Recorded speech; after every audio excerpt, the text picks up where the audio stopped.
Sonic and friends are back for the third outing in Sonic the Hedgehog 3, and there's no time for me to dilly-dally. We gotta get to this review in a spoiler-free fashion. As Sonic would say, gotta go quick.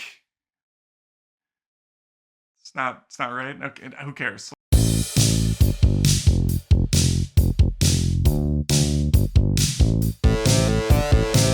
While I'm talking about this film, if you wouldn't mind spin-dashing the crap out of that subscribe button, or maybe have Tails come down and fly you up to that notification bell and you can smash that thing too. That way you don't miss a single video by me and I would appreciate it. What we have here, friends, is another hour and 50-minute PG furry extravaganza. Not just featuring that blue blur, the spicy echidna, the NPC fox, but also John Wick himself, the man, the myth, the legend, brandishing a gun and a motorcycle as Shadow the Hedgehog. And we get two Jim Carreys in this movie for the price of fun, as he's playing both Robotnik and his grandpapa, Professor Gerald Robotnik. Outside of that, we have a lot of the familiar faces showing up. Tom back in the mix, James Marsden's character, Robotnik's assistant, Agent Stone. Even Kristen Ritter joins the crew this time as Director Rockwell, one of the agents of Gun, the organization that, I don't know, it came up at some point during these films.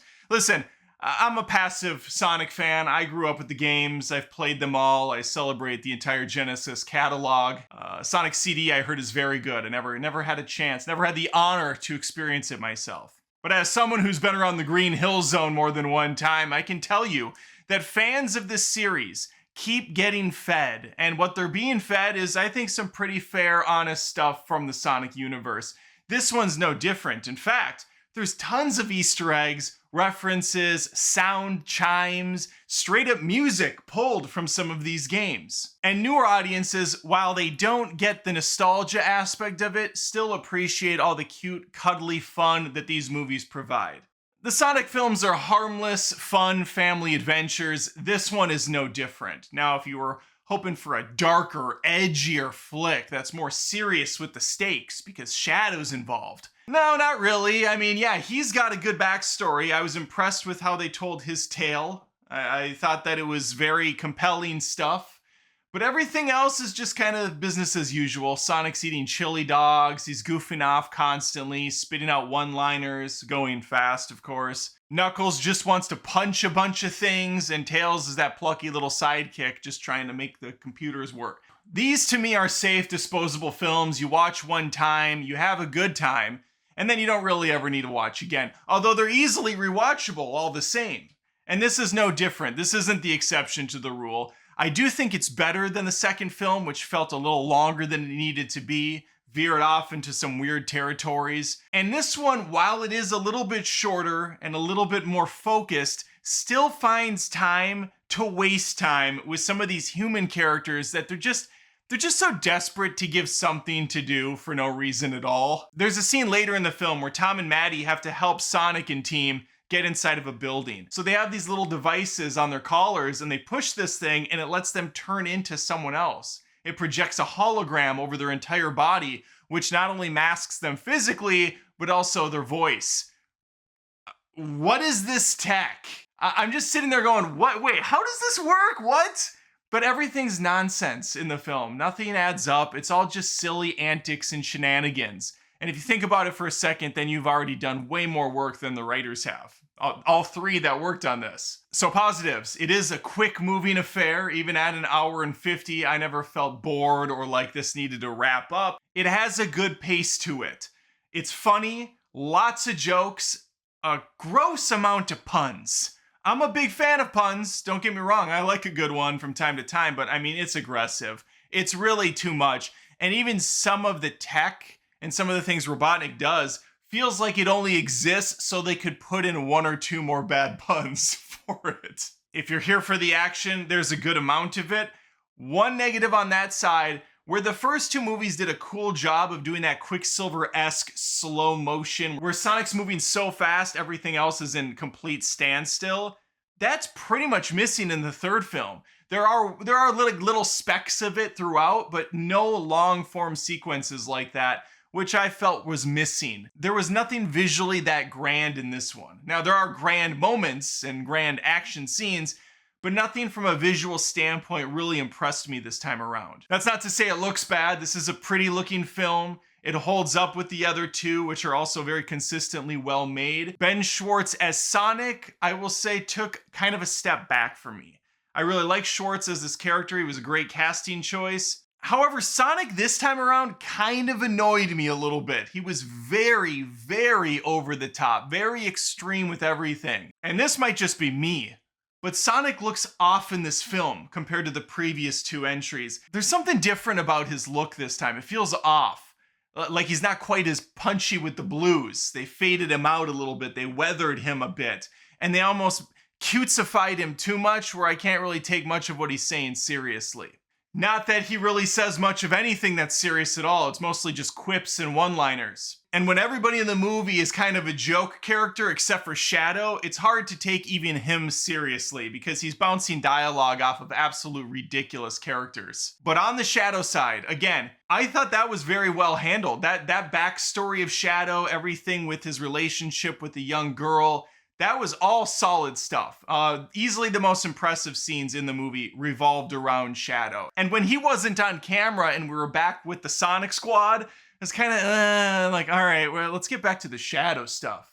I like the emo Hedgehog. Listen, as much as I enjoy Sonic, I'm really here for Jim Carrey at the end of the day, and the fact that he's playing two different roles, that's even better. And he's great. He's always solid. He's got some good lines to work with. He's obviously bringing a lot of his own humor to the table, and it works. I'm a huge fan, and it's going to be a shame if he doesn't return for future installments. Like, I honestly, I didn't even think he was going to be in this one, so this was a welcome treat. Probably don't need to tell anybody this, but there are post-credit scenes. I only watched the first one, and the reason why is our showing was a very full house. Unfortunately, it was a very small house, too. This was a smaller showing. But oh my God, this was probably the worst audience I've had all year. And I've had a good run for the last couple months. I felt like things would calm down. People were being respectful. Not for Sonic, they weren't.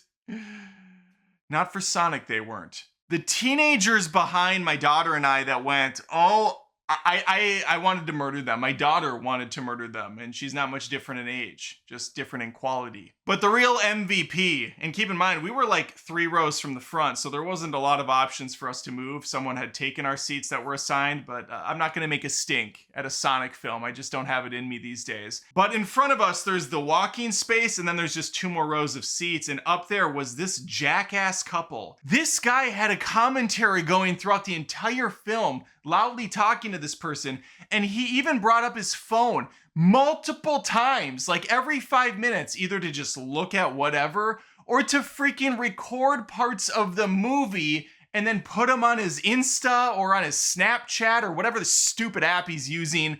Like, the dude's not even recording it well. I'm already annoyed that I'm getting distracted and looking at his dumbass, but the fact that he's like filming kind of cockeyed, angled, and it's not framed up at all, that part was driving me up the wall. Like, who's this for? Who's looking at this content going, wow, this grown-ass man is at Sonic 3. How lucky for him. I'm so envious of this guy who's sitting 2 rows from the front and he's filming these shitty angled shots.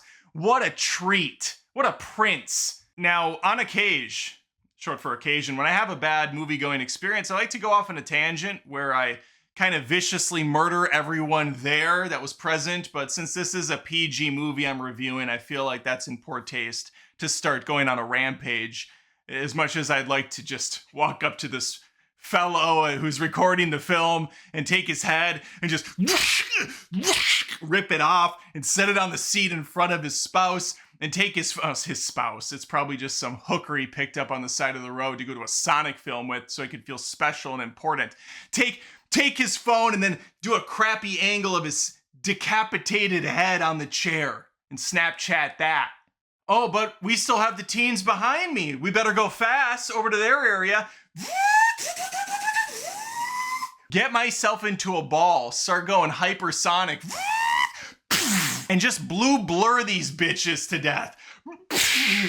And because I'm going so fast, it goes through all of their bodies so instantaneously that they're suspended in air, their torsos. So it's like, and then they just fall to the ground. in a crumpled heap.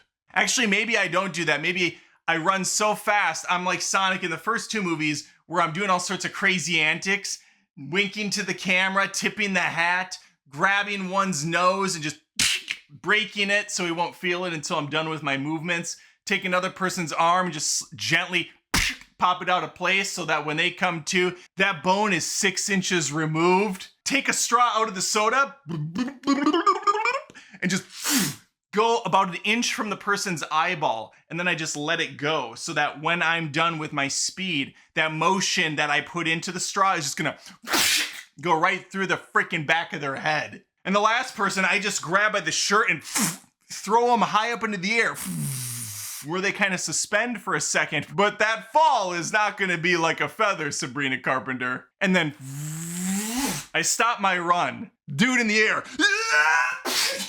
Lands into a chair, completely bodied. Straw. Bone in the arm. Broken nose. Oh, what the fuck?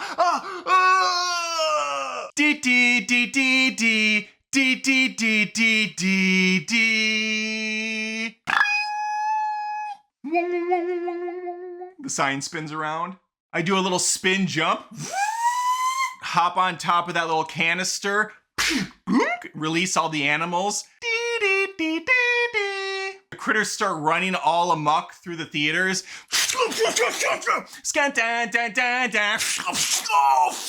Bam, bam, bam, bam. Oh, what the?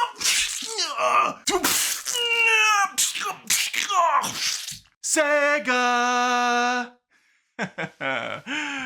Yeah, that's Sonic 3, the theater experience for the ages. The movie itself, perfectly fine. If you like these movies a lot, you're gonna like this one a lot. Could have made this a 4-second video, couldn't I? All right, let me know from you though. Have you seen it already? Did you love it? Put it in the comments down below. Please think of liking the video and subscribing to the channel as I post movie commentary, reviews, rants, live streams every single week, almost every day at this point. It's wild. Would love to have you stick around. All right, that's all I got. Tails, take me away.